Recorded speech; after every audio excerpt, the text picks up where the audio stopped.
സജീവ, എനിക്ക് മടുത്തു. നമുക്കിനി അടുത്ത സ്ഥലത്തേക്ക് പോയാലോ? അത് തന്നെയല്ലേ ഞാൻ ഇത്രയും നേരം പറഞ്ഞുകൊണ്ടിരുന്നത്. എന്നാ വാ പോവാം. ഈ സജീവൻ എന്തൊരു ദേഷ്യമോ, ഒന്നും പറയാൻ പറ്റൂല. എന്തെങ്കിലും പറഞ്ഞാൽ മതി, അപ്പൊ തുടങ്ങും ദേഷ്യം. ആന്റി, നമ്മളിനി എങ്ങോട്ടാ പോകുന്നേ? അടുത്തതിന് വെള്ളച്ചാട്ടത്തിലേക്കൊന്നല്ല പോവാൻ പോകുന്നത്, ഇനി ഒരു വ്യൂ പോയിന്റിലേക്കാണ് പോകുന്നത്. അവിടെ ആകുമ്പോൾ നല്ല ഫോട്ടോ ഒക്കെ എടുക്കാം. ഇവിടുന്ന് അങ്ങോട്ട് കുറേ ദൂരം ഉണ്ട് സജീവ. ഓട്ടോയ്ക്ക് പോകേണ്ടി വരുമോ, അതോ നടക്കാനുള്ള ദൂരമുള്ളോ? നടക്കാനുള്ള ദൂരമൊക്കെ ഉള്ളൂ, വലിയ ദൂരമൊന്നുമില്ല. ഓട്ടോയ്ക്ക് പോകേണ്ട കാര്യമൊന്നുമില്ല. അത് നിന്നെ ഉദ്ദേശിച്ച് പറഞ്ഞതാ മോനെ. നീയെല്ലാം നേരത്തെ നടക്കാൻ പറ്റില്ലെന്ന് പറഞ്ഞ, അതുകൊണ്ട് അങ്ങനെ പറഞ്ഞ. ഇത് അച്ഛന്റെ സ്ഥിരം പരിപാടിയാ. എപ്പോഴും എന്തെങ്കിലും എന്നെ പറഞ്ഞുകൊണ്ടിരിക്കണം, എന്നിട്ട് എന്നെ കളിയാക്കണം. അപ്പു മോനെ നോക്കി നടക്കുക, അല്ലെങ്കിൽ താഴെ വീഴും. താഴെ വീണാ പിന്നെ ഒന്നും പറയണ്ട. ഞാൻ അങ്ങനെ താഴെ വീഴൊന്നുമില്ല. ആന്റി നിൽക്കുന്ന നോക്കിക്കേ, ആന്റി ആയിരിക്കും ആദ്യം വീഴാൻ പോകുന്നേ. നീ പോടെ ചെറുക്ക, എനിക്കൊന്നും പറ്റൂല. എനിക്ക് നല്ല ആരോഗ്യമുണ്ട്, അതുകൊണ്ട് വീണാലും ഒന്നും പറ്റാൻ പോകുന്നില്ല. എന്നാലും എൻ്റെ ഡോക്ടറെ, നിങ്ങൾ നിൽക്കുന്ന നിപ്പ് കണ്ടാൽ ആർക്കാണെങ്കിലും പേടി തോന്നും കേട്ടോ. ഇവിടുന്ന് മറിഞ്ഞു കെട്ടി വീണാ പിന്നെ ആശുപത്രിയിലൊന്നും കൊണ്ടുപോകാൻ പറ്റില്ല, ആദ്യം പറഞ്ഞേക്കാം. അല്ല സജീവ, നീ എന്തിനാ എപ്പോഴും ഇങ്ങനെ ഇരിക്കുന്നേ? കുറച്ചു നേരമൊക്കെ നിൽക്ക്. നിന്നെക്കാളും വയസ്സ് എനിക്കുണ്ടല്ലോ, ഞാൻ എന്നിട്ട് നിൽക്കുവാണല്ലോ. പിന്നെ നിനക്ക് നിൽക്കുന്നതിന് എന്താടാ? എനിക്ക് അങ്ങനെ അധികം നേരം നിൽക്കാനൊന്നും പറ്റില്ല എൻ്റെ ഉമ്മ.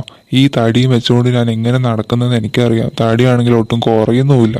കയ്യിൽ കിട്ടുന്നതെല്ലാം കഴിക്കും, ഒരു കണക്കുമില്ല. എന്നിട്ട് പിന്നെ തടി കുറയുന്നില്ലെന്ന്. എല്ലാം കഴിച്ചിട്ട് പിന്നെ എങ്ങനെ തടി കുറയാൻ പോകുന്നത്? അതിലിപ്പോൾ സജീവനെ മാത്രം കുറ്റം പറഞ്ഞിട്ട് കാര്യമില്ല. ഏകദേശം എല്ലാ ആൾക്കാരും അങ്ങനെ ആവും.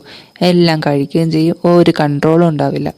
ആന്റി, നമുക്കിവിടെ തീയൊക്കെ കത്തിച്ചാലോ? നല്ല രസമായിരിക്കും. എന്നിട്ട് ക്യാമ്പ് ഫയർ പോലെ പാട്ടൊക്കെ പാടി ഇരിക്കാൻ കുറെ നേരം.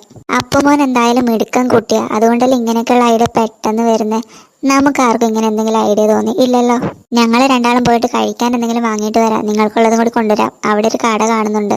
ഡോക്ടറെ, നിങ്ങളിങ്ങനെ വെറുതെ കുത്തിയിരിക്കാതെ ഒരു പാട്ട് പാട്, എന്നാലേ ഒരു ഉഷാറാവുള്ളൂ. കാറ്റേ നീ വീശരുതിപ്പോൾ, കാറേ നീ പെയ്യരുതിപ്പോൾ, ആരോമൽ തോണിയിലെന്റെ ജീവനിരിപ്പു. ടീച്ചറെ, ഇവിടെ ഫോട്ടോ എടുക്കാൻ നല്ല രസമുണ്ട്. എൻ്റെ ഒരു ഫോട്ടോ എടുത്തു തരാവോ?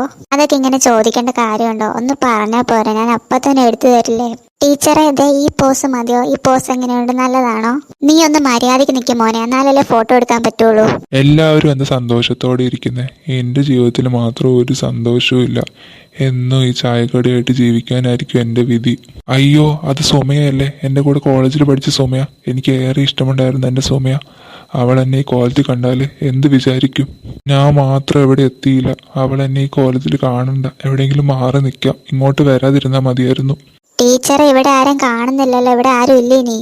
കട തുറന്നു വെച്ചിട്ട് എവിടെ പോവാനാ? ഇതിന്റെ ഉള്ളിൽ തന്നെ ആളുണ്ടാവും. ഇവിടെ ആരും ഇല്ലേ? 2 ഗ്ലാസ് ചായ എടുക്കുവോ?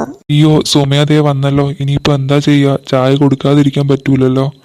എന്താ ഇനിയിപ്പോ ചെയ്യുന്നേ? ഒരു കാര്യം ചെയ്യാം, മുഖം മറച്ചിട്ട് പോവാം. എന്നെ മനസ്സിലാവാതിരുന്നാ മതി. എന്നെ തിരിഞ്ഞാല് അവക്ക് ഇനിയും വിഷമാവും. ഉങ്ങൾക്ക് ടീ വേണമാ, കോഫി വേണമാ? Can you please bring 2 cup of tea for us? മുഖത്ത് മാസ്ക് വെച്ചിട്ടുണ്ടെങ്കിലും ഞാൻ ആ മുഖം ഇതിനു മുമ്പ് എവിടെയോ കണ്ടിട്ടുണ്ട്. നല്ല പരിചയമുള്ള മുഖം അത്.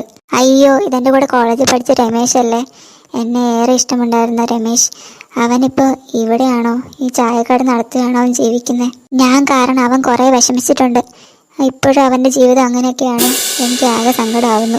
സുമയ, ദേ രമേശ് വരുന്നുണ്ട്. അവന് നിന്നോട് എന്തെങ്കിലും പറയാനുണ്ടാവും. ഞാൻ അവനോട് 1000 പ്രാവശ്യം പറഞ്ഞത് ഇതൊന്നും ശരിയാവില്ല എന്ന്. എൻ്റെ വീട്ടിലറിഞ്ഞാൽ ഇത് വലിയ പ്രശ്നമാവും. സുമയ, ഞാൻ നിന്നോട് എൻ്റെ ഇഷ്ടം പറഞ്ഞതല്ലേ, എന്നിട്ടും നീ എന്താ ഒരു റിപ്ലൈ എന്നോട് തരാത്തെ? സോറി രമേശ്, എൻ്റെ വീട്ടിൽ ഓൾറെഡി എൻ്റെ മാരേജ് ഫിക്സ് ചെയ്തിട്ടുണ്ട്. ഇനിയിപ്പോൾ എനിക്കൊന്നും ചെയ്യാൻ പറ്റില്ല. Really sorry. നിനക്കെന്തായാലും എന്നെക്കാളും നല്ലൊരു പെൺകുട്ടിയെ, നല്ല സ്നേഹമുള്ളൊരു പെൺകുട്ടിയെ കിട്ടും രമേശ്.